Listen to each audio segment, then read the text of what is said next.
All right, folks. Well, this simulation does not run on Chromebooks. It uses Java operating system or software, whatever you want to call it, and it just doesn't work. So what I'm going to do is I'm going to run and allow this to play as it normally would, and I'm going to give you a chance to see the simulation just as if you were doing it yourself. And then you'll take observations on your own and write what you have learned about glycogen phosphorylase. So here we go. Now we have here is the enzymes called glycogen phosphorylase, and we have a long carbohydrate polymer here, and it's branched. In fact, you can make it more branched. Carbohydrate polymers come in different shapes and sizes, and they combine forming chemical bonds, and these bonds are in between these little circles. These circles are actually glucose. You can see right here it says glucose. It says number of glucose subunits. So the number of glucose subunits, what that means is if you see any of these gray circles by themselves, that is one glucose subunit. So this is a bunch of glucose molecules bonded together to form a larger carbohydrate polymer. All right, I'm going to hit run, and we'll go back to less branched for now. And all you have to do is write anything you see, any observations that you think will help you better understand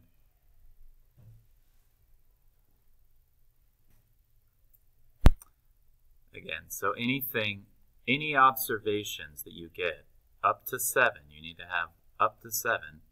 Any observations you have are based on you trying to understand this. What is the function of this protein called glycogen phosphorylase, the enzyme? So what is the function of this protein? And you can write any observation possible, stop at 7, that helps you better understand this scientific problem. Once you write down your observations, once you've learned a little, then you go on to make a hypothesis that you think answers this scientific problem.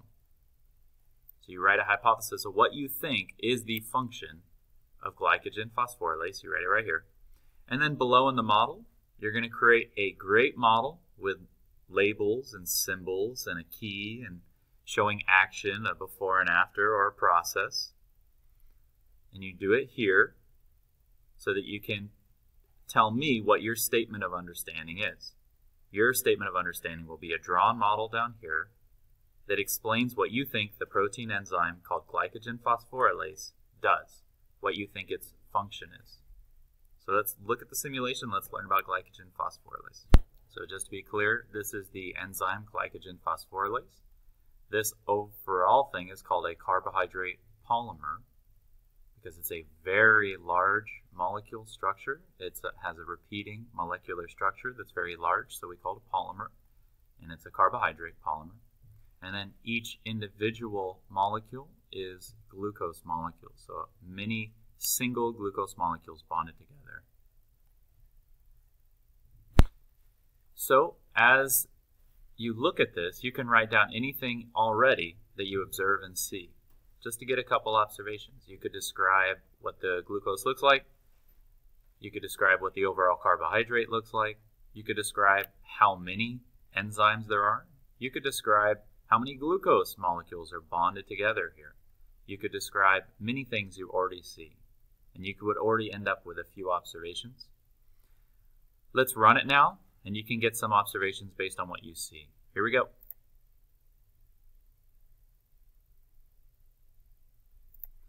Already, you should be able to write down some observations. First, you see a couple glucose molecules free. And this meter here tells you how much glucose is being released, how many single glucose are being released. It shows you up this scale here. So the higher the red goes, the more glucose has been released, the more the bonds have been broken. You can also already give an observation of how you see the enzymes kind of move around, or you can just describe motion in general of anything here. Let's keep running it. Get more observations.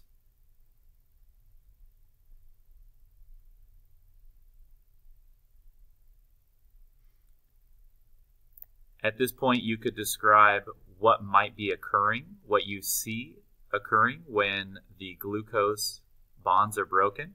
You could describe how that happens based on what you see. You could describe what you see the glycogen phosphorylase enzyme doing. You could describe how the meter is going up, showing individual glucose molecules, bonds being broken or freed. You could describe a lot right now, but keep going. Here we have a lot of glucose showing a lack of bonding. Right now, you could truly describe the carbohydrate polymer and how it's changed. You could describe how the particles and every physical thing here, the glucose, the polymer, or the enzymes have moved around and what they've done with each other. You could describe the constant motion you see. You could describe the amount of glucose molecules. You could describe whether or not you see any more reactions now at this point. But you could write many observations in order to describe what you think glycogen phosphorylase does. At this point, you could stop and I'll reset it for you. And I'll run it one more time. Just watch and try to get 7 observations that you think will help you explain what glycogen phosphorylase does.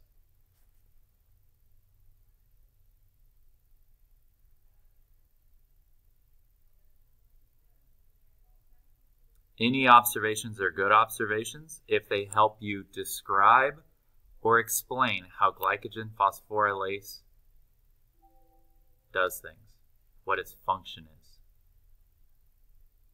or how it behaves. All right, now that you have 7 observations that help you better understand what the function of the protein called glycogen phosphorylase is, now that you've studied this protein enzyme called glycogen phosphorylase, what do you think is a good hypothesis to answer this problem? What do you think the function is? Go ahead and write it here. What do you think the function is of glycogen phosphorylase? Write your hypothesis here. And then begin drawing the best detailed, labeled action model that shows what you think the protein enzyme called glycogen phosphorylase does.